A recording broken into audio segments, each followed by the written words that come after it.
Beijing is preparing for one of the most high-profile shows of power in its political calendar, a massive military parade. Officially, it's a commemoration of the victory against Japan in World War II. Unofficially, it's a test of who's willing to stand beside China on the global stage. Here's the puzzle. 26 foreign leaders are confirmed. The first two on the list, Russia's Putin and North Korea's Kim Jong. But what's even more striking is who's not there. Not a single head of state from the West. So what does the absence really mean? And what does the guest list reveal about Beijing's alliances today? Welcome to China Decoded. I'm Aric Chen. Let's bring it down step by step. The narrative from state media is simple. This is a solemn commemoration marking China's sacrifice during World War II. It's framed as a global moment of unity, an opportunity for leaders from Africa, Asia, and beyond to gather in Beijing. Officials announced 26 heads of state and government will attend. The list stretches from Southeast Asia, with leaders from Vietnam, Cambodia, Laos, and Indonesia, to South Asia, with Pakistan and Nepal, to Central Asia, and in Mongolia, Malaysia, Belarus, Serbia, Armenia, Azerbaijan, and even leaders from Africa like Zimbabwe and the Congo Brazzaville.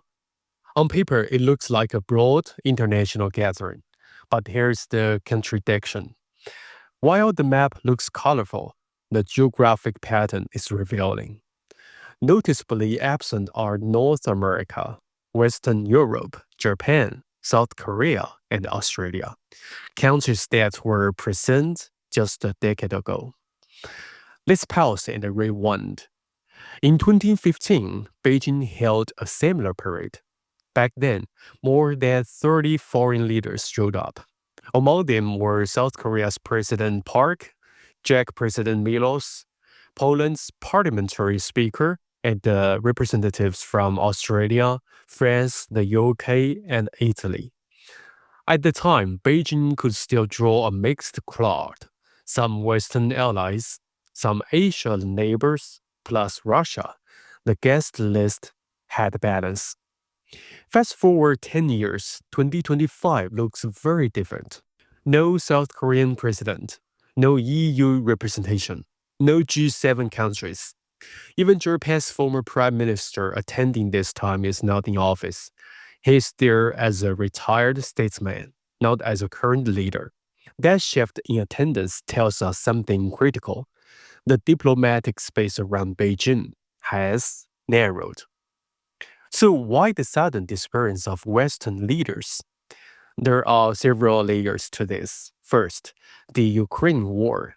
Putin, who's listed as the top guest of the honor, is still at war with Ukraine. For many EU governments, sharing the stage with Putin, especially in Beijing, would send the wrong message to their own public. Second, North Korea's role. Reports suggest Pyongyang has provided material support to Moscow. By placing Kim Jong-un second on the right after Putin, Beijing signals the importance of this triangle. But for U.S. allies in Asia, that's a red line.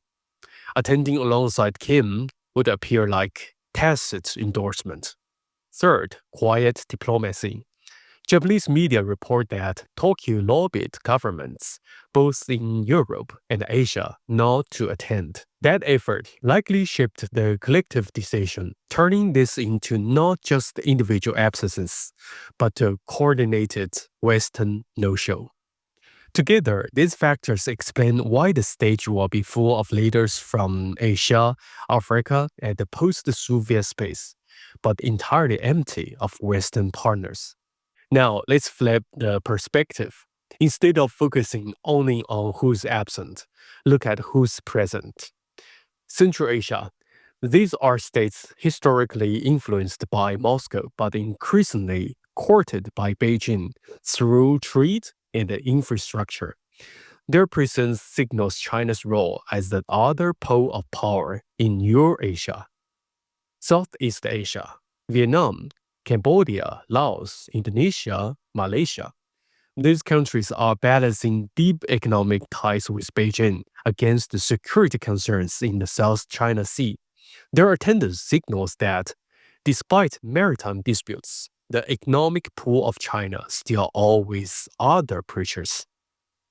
Middle East and Africa, Iran, Zimbabwe, Congo, Brazzaville. For Beijing, these countries represent alternative partnership outside the Western-led system.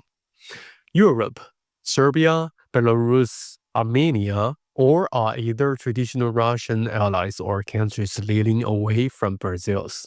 Put together, this is not a random assortment.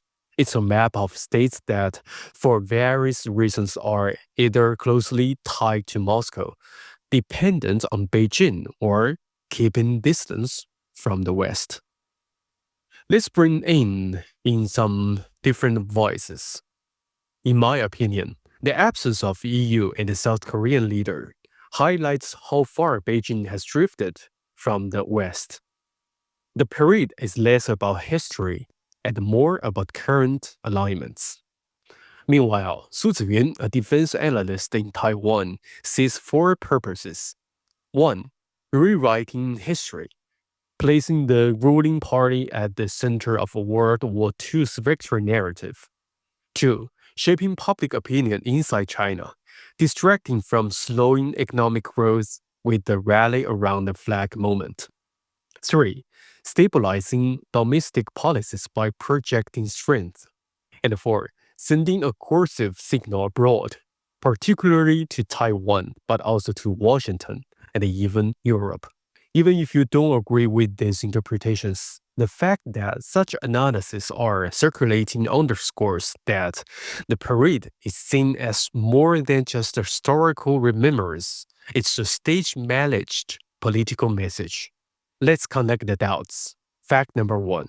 In 2015, Western leaders in South Korea were present. Fact number 2. In 2025, not a single Western head of state is coming. Fact number 3. Putin and Kim are now the lead guests. Fact number 4. Attendance clusters around countries aligned with Russia or economically tied to Beijing. Fact number 5. Beijing is using the parade both to manage domestic opinion and to project power abroad. So what picture does this evidence create? It suggests the parade is not just a celebration of the past, but a declaration of current alignments, a visual map of which countries are willing to stand publicly with Beijing and Moscow, and which ones are not. The stakes here go beyond the optics. Parades are symbolic, yes, but symbolism shapes perception, and perception shapes strategy. Inside China, the message is we are not isolated. Look at the leaders who came. To the outside world, the message is more ambiguous. Is this a coalition of the excluded, a paralegal group to the Western-led order, or just a patchwork of states with limited common ground, gathered mainly because they have fewer other choices? So, the lingering question is this: when Beijing stands flagged by Moscow and Pyongyang, while Western leaders stay away, are we seeing just a one-day diplomatic performance or a snapshot of a deeper, long-term realignment? Because sometimes what matters most isn't the size of the parade, but the empty seats at the reviewing stand. That's all for today on China Decoded. Thanks for watching. Behind the slogans, beyond the surface. Until next time, stay curious and stay informed. Don't forget to subscribe and turn on the bell. See you in the next one.